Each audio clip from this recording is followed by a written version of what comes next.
There it is. অস্ট্রেলিয়ার মাটিতে কি করেছে বাংলাদেশ? অবিশ্বাস্য ব্যাটিংয়ে হতবাক ক্রিকেট বিশ্ব। অস্ট্রেলিয়ার মাটিতে বড় বড় দল যেখানে ব্যাট হাতে সংগ্রাম করে, সেখানে বাংলাদেশ যেন লিখেছে নতুন ইতিহাস।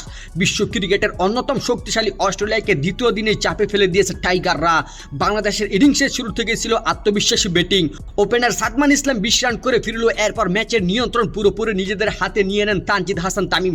দুর্দান্ত ধৈর্য ও নিখুঁত শটে তিনি খেলেন 197 বলে 101 রানের অনবদ্য ইনিংস। তার সঙ্গে মুমিনুল হক খেলেন 49 রানের গুরুত্বপূর্ণ ইনিংস।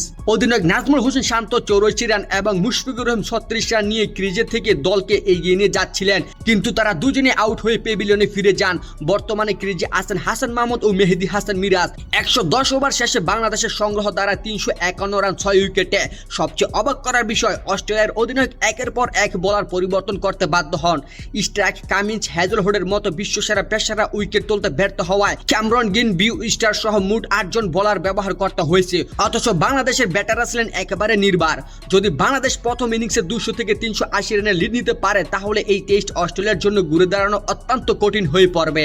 কারণ এখনো বাংলাদেশের অনেক সময় বাকি থাকলেও টাইগাররা ইতিমধ্যে মানসিকভাবে বড় সুবিধা অর্জন করেছে। প্রশ্ন এখন একটাই, অস্ট্রেলিয়ার মাটিতে বাংলাদেশ কি নতুন ইতিহাস গড়তে যাচ্ছে? ক্রিকেট বিশ্ব অধীর আগ্রহে সেই উত্তর জানার অপেক্ষায়।